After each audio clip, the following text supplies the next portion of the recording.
नमस्कार दोस्तों। आज हम कुछ ऐसे स्टॉक्स देखेंगे जिनके वैल्यूएशंस काफ़ी करेक्ट हुए, एक तरह से वैल्यूएशन रीसेट हुआ है इन कंपनीज में। स्टॉक प्राइस एकदम बीटन डाउन लग रहे हैं and these could be contra bets because इनके जो फंडामेंटल्स है इन कंपनीज के काफ़ी इंटैक्ट है। कोई लार्जर ग्रोथ स्टोरी के ऊपर डेंट नहीं पड़ा है, बट माइनर रोड ब्लॉक्स या रोड बम्प्स आप बोल सकते हैं इन कंपनीज को मिले। तो फंडामेंटल्स काफ़ी स्ट्रांग है, वैल्यूएशंस एक तरह से करेक्ट हुए इन कंपनीज के, right. So the first company is blue jet health के। करीबन 10,000 करोड़ मार्केट कैपिटलाइजेशन है इस कंपनी का। सौरभ सेमवाल ने मुझे इस कंपनी को रिव्यू करने के लिए कहा है, राइट। तो ब्लू जेट को मैं पहले भी रिव्यू कर चुका हूँ 6 महीने पहले, जब इसका स्टॉक प्राइस एकदम टॉप पे हुआ करता था, तब मैंने इसको रिव्यू किया था। ये काफ़ी एक सॉलिड कंपनी लगी थी, मैंने इसमें इन्वेस्ट नहीं किया था, बट मुझे अभी भी ये कंपनी काफ़ी एक स्ट्रॉन्ग कंपनी लगती है, राइट। तो इस कंपनी के प्रिडोमिनेंटली 2 बिजनेसेस है। 20% of the top line come from sweetness. तो ये जो डायबिटीज़ के लोग जो शुगर फ्री लेते हैं या फिर आर्टिफिशियल स्वीटनर्स लेते हैं, वो करीबन 20% कंट्रीब्यूट करते हैं। तो ये फार्मास्यूटिकल स्पेस में है ये कंपनी, राइट। तो artificial sweeteners contribute 20% to the top line, and the second business or the largest business is the contrast media business, which contributes 70% to the top line. तो क्या होता है, आप जब कोई भी डायग्नोस्टिक टेस्ट करते हो, लिपिड प्रोफाइल या फिर HbA1c, तो आपका ब्लड कलेक्ट किया जाता है और फिर वो लैब में एक केमिकल मिलाया जाता है, कॉन्ट्रास्ट मीडिया का एक केमिकल मिलाया जाता है, जिससे आपके बायोमार्कर्स जो है HbA1c या लिपिड, आपका जो भी इलनेस है वो काफ़ी सही तरीके से डिटेक्ट कर सकते हैं कि इसका HbA1c 5.4 है, ये प्री डायबिटिक है, इसका HbA1c 11.8 है, इसका डायबिटीज़ एकदम पुअरली कंट्रोल्ड है, मतलब लिपिड प्रोफाइल 250 है, मतलब कोलेस्ट्रॉल बहुत ज़्यादा है, राइट। तो ये केमिकल ऐड किया जाता है ब्लड में, जिससे जो लैब्स में जो पैथोलॉजिस्ट होते हैं उनको पता चलता है बायोमार्कर्स इस्तेमाल करके कि आपका इलनेस या फिर आपके अंदर कौन सा इलनेस है और कितने एडवांस स्टेज में है ये, राइट। तो ये फार्मास्यूटिकल कंपनी है। अगर आप देखोगे इसका स्टॉक प्राइस करीबन 40% से करेक्ट हुआ है since the month of July, right. तो क्या हुआ है, 3 से 4 कारण है इसका स्टॉक प्राइस करेक्ट होने के लिए। तो सबसे पहला कारण तो इसका सेल्स ग्रोथ है, वो काफ़ी ख़राब था। Q2 का सेल्स ग्रोथ एक तरह से आधा आया, सेल्स ग्रोथ जो इस कंपनी का था वो आधा आया। And even if you look at the EPS for the last 3 quarters, you feel that it has hit a peak over year, right. तो ऐसा क्या हुआ, क्यों सेल्स ग्रोथ हाफ हो गया इस कंपनी का, राइट। तो ये कंपनी जो है ये प्रोडोमिनेंटली एक एक्सपोर्ट ओरिएंटेड कंपनी है, राइट। 80% इसके एक्सपोर्ट्स आते हैं। जो भी European major global pharmaceutical companies है उनको ये कंपनी एक्सपोर्ट करती है, राइट। और इस कंपनी में काफ़ी ज़्यादा मुझे क्लाइंट कॉन्सेंट्रेशन रिस्क दिखा। The top 5 clients take around 85% और give around 85% of the business. बहुत स्ट्रॉन्ग क्लाइंट कॉन्सेंट्रेशन रिस्क है, एक्सपोर्ट ओरिएंटेड फार्मास्यूटिकल कंपनी है।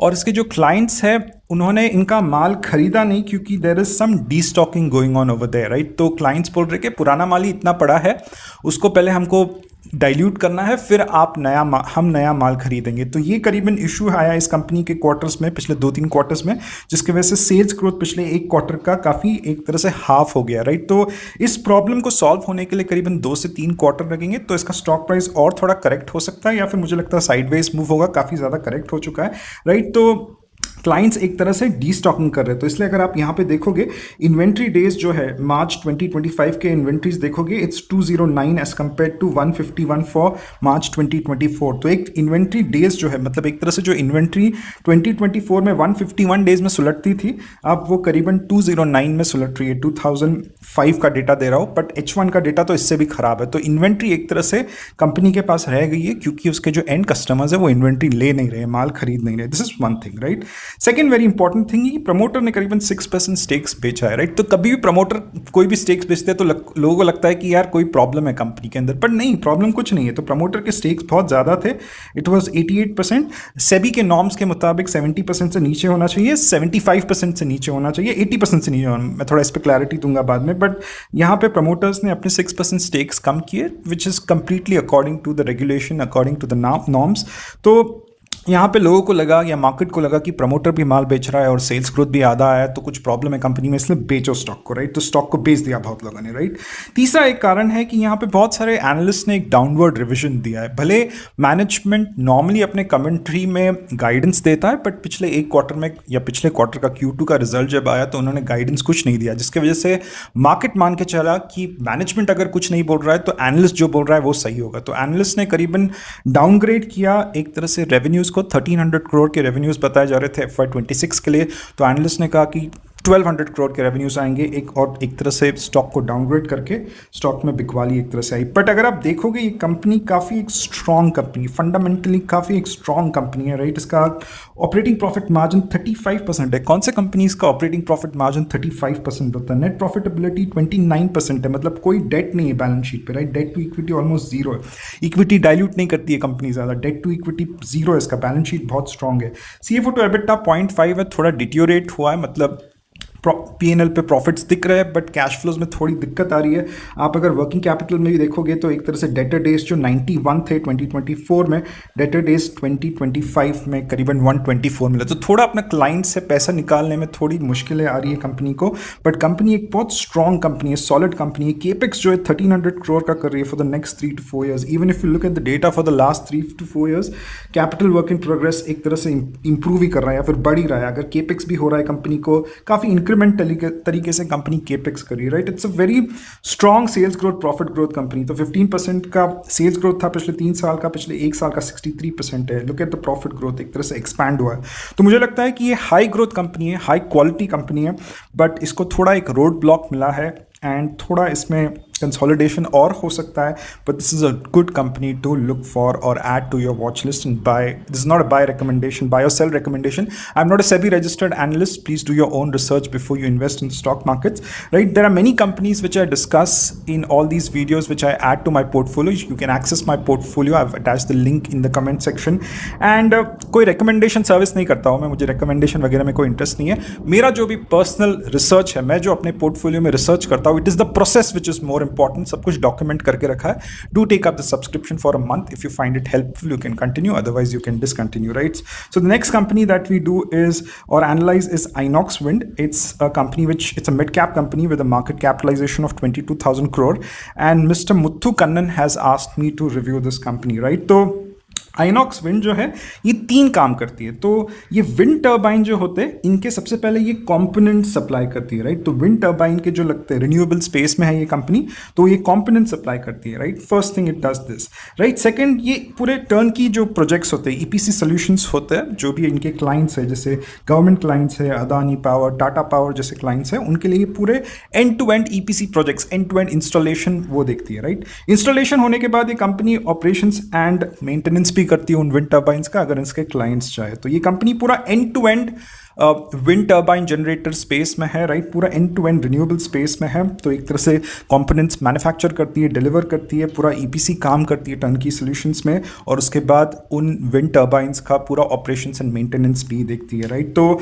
इस कंपनी का स्टॉक प्राइस करीबन 35% से करेक्ट हुआ, बट इसका सेल्स ग्रोथ, प्रॉफिट ग्रोथ तो इंटैक्ट है। यहाँ पे सेल्स ग्रोथ अगर आप देखोगे वो तो ऊपर जा रहा है, EPS ग्रोथ भी ठीक ठाक ही है, थोड़ा नीचे बम्प आया बट EPS ग्रोथ फिर से ऊपर गया। इसका कोई ब्लू जेट जैसा प्रॉब्लम नहीं हुआ सेल्स ग्रोथ प्रॉफिट ग्रोथ में। तो फिर एक तरह से ये इतना मैसिव 35% का करेक्शन क्यों दिखा, राइट। तो क्या है कि ये कंपनी ने जुलाई के वक्त में ना करीबन 1200 करोड़ रेज किए थे, एंड इसके लिए एक राइट्स इशू दिया था। तो राइट्स इशू बता रहा है कि जिन किसी इन्वेस्टर्स के पास 78 शेयर्स है आइनॉक्स विंड के, they would get extra 5 shares from the company in July 2025, right. But problem ये था कि जुलाई 2025 में जब इन्होंने ये राइट्स इशू किया था, they issued it at a discount, right. तो स्टॉक प्राइस करीबन 180 पे ट्रेड कर रहा था, and they issued the rights issue at a discount of 120। तो मार्केट को ये पसंद नहीं आया, because if you want to raise capital, you raise capital at a premium. Why you raising capital at a discount? जब promoters capital discount पे raise करते हैं तो मार्केट को लगता है कि यार कुछ तो गड़बड़ है, कुछ तो प्रॉब्लम होने वाला है इस सेक्टर में, इसलिए ये इतना सस्ते में अपना एक तरह से माल बेच रहा है, राइट। तो प्रिडोमिनेंटली ये कंपनी ने करीबन 1200 करोड़ रेज किए थे उस राइट्स इशू से, एंड जो डिस्काउंटेड वैल्यू था 120 था, इसलिए आप देखोगे कि स्टॉक प्राइस 180 से करेक्ट होके 120 पर आ रहा है। तो there is a downward pull in the stock price whenever you raise it at a discount, right? तो rights issue was raised at a discount, and equity dilute की करीबन 10.5 करोड़ के शेयर्स इशू किए। तो EPS ग्रोथ जो है, EPS जो है वो कंपनी का ठुक गया। EPS is nothing but profit divided by number of shares. तो नंबर ऑफ शेयर्स जब बढ़ गए, डिनोमिनेटर जब बढ़ गया और पैट उतना ही रहा, तो ऑब्वियसली EPS डिक्लाइन होगा, और EPS डिक्लाइन होगा या कॉन्ट्रैक्ट होगा तो स्टॉक प्राइस भी तो कॉन्ट्रैक्ट होगा या स्टॉक प्राइस भी तो नीचे आएगा, राइट। तो इस कंपनी को इतने पैसों की जरूरत क्यों पड़ रही है, राइट। तो इसके बैलेंस शीट पे बहुत ज़्यादा डेट था यहाँ पे। अगर आप देखोगे राइट, मैं बोरोइंग्स दिखा रहा हूँ आपको, 1500 करोड़ का डेट था जिसको उन्होंने कम करके 1140 किया है राइट। तो वर्किंग कैपिटल साइकिल इस कंपनी का काफ़ी ढीला है। मतलब अगर आप देखोगे CFO टू EBITDA नेगेटिव है। तो जो भी ये बड़े बड़े क्लाइंट्स के साथ काम करती है राइट, ये लोग इससे काम करवा के लेते हैं, इसका माल तो खरीद लेते हैं बट इसको सही वक्त पे पैसा नहीं देते और कभी कभी पैसा देते नहीं है राइट। तो यहाँ पे अगर आप डेटर डेज भी देखोगे तो 2023 में 412 डेज का मतलब 412 दिन लगते थे पैसा कलेक्ट करने के लिए, 276 डेज का डेटर डेज है राइट। तो ये एक बड़ा प्रॉब्लम है इसके वजह। और दूसरा जो है इन्वेंट्री डेज भी अगर आप देखोगे काफ़ी ज़्यादा है। तो वर्किंग कैपिटल साइकिल जो है ना काफ़ी लंबा है, इसका इनएफिशिएंसी दिखती है but this is the trademark of the renewable sector. तो पैसा इनको B2G क्लाइंट्स के साथ काम करती है तो सही वक्त पे पैसा नहीं मिलता। जो टाटा अदानी जैसे बड़े बड़े कंपनीज के साथ काम करती है पैसा टाइम पे नहीं देते हो, that's why the working capital cycle of this company थोड़ा बर्बाद, थोड़ा ठुका हुआ है। तो CFO टू EBITDA में दिख के आता है। और डेट था बैलेंस शीट पे जो क्लियर किया है कंपनी ने बहुत हद तक। तो अगर आप देखोगे ऑपरेटिंग प्रॉफिट मार्जिन जो एक्सपैंड हुआ पिछले 5 साल में तो 5% था, अभी एक्सपैंड होकर 21% हुआ, बट नेट प्रॉफिटेबिलिटी 13% है। मतलब कम भी नहीं है ज़्यादा भी नहीं है, बट जो एक तरह से इंटरेस्ट कॉस्ट है तो वो इंटरेस्ट कॉस्ट जो है नेट प्रॉफिटेबिलिटी आपकी खा रहा है। तो जब इंटरेस्ट क्लियर किया तो यहाँ पे आप देखोगे 240 से 169 करोड़ का इंटरेस्ट कॉस्ट हुआ है। तो that's why the management wanted to clear the debt because the profitability of the business was taking a hit, right? तो यहाँ पे भी आप देखोगे रिसीवेबल्स का स्टेटस काफ़ी ज़्यादा है, -1646, इन्वेंट्री -119। तो वर्किंग कैपिटल साइकिल में प्रॉब्लम है जिसलिए मैनेजमेंट को डेट लेना पड़ा, शॉर्ट टर्म डेट लेना पड़ा और शॉर्ट टर्म डेट को क्लियर करने के लिए राइट्स इशू करना पड़ा। ये राइट्स इशू उन्होंने डिस्काउंट भी किए जिसकी वजह से EPS कॉन्ट्रैक्ट हुआ और उसके साथ एक तरह से स्टॉक प्राइस भी कॉन्ट्रैक्ट हुआ। तो क्वालिटी पॉइंट ऑफ व्यू से ये कंपनी मुझे कोई बहुत ज़बरदस्त कंपनी नहीं लगी राइट। ठीक ठाक कंपनी, इतनी कुछ भारी कंपनी नहीं है, बट अगर आप इसका ग्रोथ देखोगे ये सॉलिड है right. If you look at the sales data 79%, 72% के सेल्स ग्रोथ है right. Compounded profit growth 416% right. तो सेल्स ग्रोथ पे काफ़ी स्ट्रॉन्ग कंपनी है। ROE वगैरह ठीक ठाक है, 12% का ROE है, थोड़ा डेट है। तो क्वालिटी पॉइंट ऑफ व्यू से it's an okayish company but it's a high growth company. There is some correction which is seen in the in the kind of sector, in the larger renewable sector, तो उसका एक तरह से impact इस company के ऊपर भी पड़ा है। But the growth, the larger growth, the renewable story अभी तक काफ़ी इंटैक्ट है and at one point of time I think this stock will bottom out and start moving ahead because the growth is completely in favor of this company. So Inox Wind is a good company. You can keep this company in your watch list as well, right? The last company is Arman Financial Services, microfinance company, right? तो करीबन 1500 करोड़ का market capitalisation है, right? Microfinance company है। MFI space को कहा जा रहा है कि अगले 2 से 3 क्वार्टर में एक तरह से डाउन ट्रेंड से अप ट्रेंड में जाएगा। और हम जो भी मुथूट माइक्रो फाइनेंस का एक तरह से एनालिसिस किए हैं, SBFC तो इतना नहीं, बट अरमान का भी जब कॉन कॉल पड़ा, जब मैनेजमेंट से सुनने मिला कि एक तरह से जो बुरा वक्त है वो खत्म हो चुका है और एक ट्रेंड रिवर्सल दिख रहा है, मतलब अच्छे वक्त आने वाले हैं, तो एक तरह से ये कंपनी को आप वैल्यू बाय समझ के देख सकते हैं राइट। तो मैं वैल्यू, इसके जो लार्जर मेट्रिक्स है, ROE ये सब ठुके हुए राइट। ROE एक 15% का ROE अच्छा माना जाता है NBFCs के लिए, इसका तो 6.2 है। ROE 3% से ज़्यादा होना चाहिए, इसका तो 2% है। प्राइस टू बुक इसका 1.8 है, काफ़ी सस्ता है प्राइस टू बुक राइट। तो ये कंपनी एक बुरे वक्त से एक अच्छे वक्त में जाने की कोशिश कर रही है, साइकिल एक तरह से टर्न हो रहा है राइट। तो मैनेजमेंट इस कंपनी का बोलते हैं ना कि अच्छे वक्त में बहुत अग्रेसिव रहता है, बुरे वक्त में बहुत कंजर्वेटिव रहता है राइट। तो प्रोडक्ट मिक्स अगर आप देखोगे तो करीबन 62% आपके माइक्रो फाइनेंस लोन है जो कम्युनिटी बेस्ड लोन होते हैं, अनसिक्योर्ड लोन्स होते हैं, 4-5 लोग को एक तरह मिला के लोन दिए जाते हैं और एक दूसरे की गारंटी बनते हैं ये लोग राइट। तो 62% वहाँ पे एक तरह से माइक्रो फाइनेंस है और डाइवर्सिफाई करने की कोशिश की है राइट। MSME लोन्स जो कि अनसिक्योर्ड लोन्स में जाने की कोशिश की है, विच इज़ लाइक 22%। फिर ये 2 wheeler, lab, individual business loans, ये सब एक तरह से डाइवर्सिफिकेशन स्ट्रैटेजी है इस कंपनी की। But when the time would turn, when the tides would turn, मुझे लगता है ये कंपनी बहुत एग्रेसिव होगी और मुझे क्यों लग रहा है कि टाइड टर्न होगा right. So this is the framework that I use to analyse NBFCs। तो एक सबसे इंपॉर्टेंट चीज़ मेरे लिए होता है लाइबिलिटी प्रोफाइल की सबसे, क्योंकि बार बार कह चुका है कि बैंकिंग जो होता है वो एक कमोडिटाइज बिजनेस होता है। तो आपको सस्ते से सस्ते में माल उठाना होता है, आपको सस्ते से सस्ते में पैसा उठाना होता है राइट। और पैसा उठाने के लिए आपको कुछ क्रेडिबिलिटी, कुछ मार्केट वैल्यू, कुछ ब्रांड चाहिए राइट। तो क्या इस कंपनी का कोई पेरेंटेज है? नहीं, इस कंपनी का कोई पेरेंटेज नहीं, बट इस कंपनी का ट्रैक रिकॉर्ड काफ़ी स्ट्रॉग है। 1992 से एग्जिस्टेंस में है कंपनी, काफ़ी ज़्यादा प्राइवेट इक्विटी प्लेयर्स ने भी इसमें इन्वेस्ट किया और उसका मैनेजमेंट मुझे काफ़ी एक स्ट्रॉन्ग सॉलिड मैनेजमेंट लगता है। मतलब SBFC फाइनेंस का जैसा मुझे मैनेजमेंट एक स्ट्रॉन्ग स्ट्रॉन्ग मैनेजमेंट लगता है, मुझे अरमान का भी मैनेजमेंट एक स्ट्रॉन्ग मैनेजमेंट लगता है, राइट। कॉस्ट ऑफ फंड्स जो है, इंक्रीमेंटल कॉस्ट ऑफ फंड्स, मतलब बहुत रिसेंटली जो पैसा उठाया वो कितने टके पे उठाया, राइट, तो वो 12% पे उठाया। इनिशियली मतलब एक साल पहले करीबन 12.5% पे उठा रहे थे, तो ये जो भी रेट कट्स हुए उसका कहीं ना कहीं ट्रांसमिशन हुआ है और 12% से एक तरह से कंपनी अभी पैसा उठा रही है, right. Debt to equity is 1.2। मुझे चाहिए एनबीएफसीज जो है इक्विटी डाइल्यूट ना करे। इक्विटी डाइल्यूट करते हैं तो आरओई इंपैक्ट होता है, आरओई इंपैक्ट होता है तो स्टॉक प्राइस इंपैक्ट होता है। तो जो भी हाउसिंग फाइनेंस कंपनीज होते हैं जब ये इक्विटी रेज करते हैं मुझे नहीं ठीक लगता है, तो मैं ऐसे कंपनीज, ऐसे एनबीएफसीज में रहना चाहूंगा जो इक्विटी इतना रेज नहीं है। तो मैंने ऑलरेडी एक माइक्रो फाइनेंस कंपनी में ऑलरेडी इन्वेस्ट किया है, मेरे पोर्टफोलियो में है। It's not Arman financial, it's another company, micro finance company है, वो भी कोई ज़्यादा इक्विटी डाइल्यूट नहीं करती। मुझे नहीं पसंद इक्विटी कंपनीज जब इक्विटी डाइल्यूट करते हैं, स्पेशली एनबीएफसीज, क्योंकि बहुत आसान तरीका है इक्विटी डाइल्यूट करके पैसा एक तरह से रेज करना, बट बहुत कॉस्टली है वो, राइट। तो another thing which is very important for me, right, is the liability mix. क्या होता है कि इंडिया में करीबन 9,000 एनबीएफसीज है, राइट, और सारे पैसा रेज नहीं करते। क्या होता है कि जब एक ना गवर्नमेंट का बहुत इंपॉर्टेंट रोल होता है माइक्रो फाइनेंस में, राइट, तो गवर्नमेंट पुश करता है पब्लिक सेक्टर बैंक्स को कि आप ना लेंड कीजिए, राइट, और पब्लिक सेक्टर बैंक्स जो रहते हैं उनके पास इतना डेटा वगैरह नहीं होता, तो उनका रिटेल बैंकिंग इतना स्ट्रांग नहीं होता है, राइट। वो लोग ना लार्जर लोन्स देते हैं, तो वो लोग एनबीएफसीज को लोन देते हैं। तो मेरे को पब्लिक सेक्टर बैंक से जब एनबीएफसीज लोन उठाते हैं तो मुझे उससे एक इंपॉर्टेंट मैट्रिक नहीं है, बट मेरे लिए सबसे इंपॉर्टेंट मैट्रिक है कि क्या एनबीएफसी बॉन्ड मार्केट से पैसा उठा रहा है। तो अगर आप यहाँ पे देखें 18% जो है ये कंपनी बुरे वक्त में बॉन्ड मार्केट से पैसा उठा रही है। तो बॉन्ड मार्केट वाले जो होते हैं वो धुरंधर लोग होते हैं, मतलब उनको सब कुछ पता है। तो if participants of the bond market are investing in an NBFC, तो क्वालिटी पॉइंट ऑफ व्यू से वो एनबीएफसी काफ़ी अच्छी है, राइट। तो that is one important metric that I look at. तो यहाँ पे ये पूरे जो बॉन्ड मार्केट के लोग हैं वो यहाँ पे बैठे हैं, राइट। तो public sector banks, private sector banks invest करते हैं एनबीएफसीज में, राइट। दूसरे एनबीएफसीज छोटे एनबीएफसीज में इन्वेस्ट करते हैं, बट आपको हर वक्त देखना चाहिए कि म्यूचुअल फंड या फिर बॉन्ड मार्केट, म्यूचुअल फंड भी नहीं, बॉन्ड मार्केट के लोग किसी एनबीएफसी में इन्वेस्ट करें, क्योंकि वो लोग पूरा ड्यू डिलिजेंस करके पैसा लगाते हैं, राइट। तो लाइबिलिटी प्रोफाइल आपको कहीं ना कहीं क्वालिटी एस्टैब्लिश करती है उस एनबीएफसी की। तो इस कंपनी का लाइबिलिटी प्रोफाइल मुझे अच्छा लगा, राइट।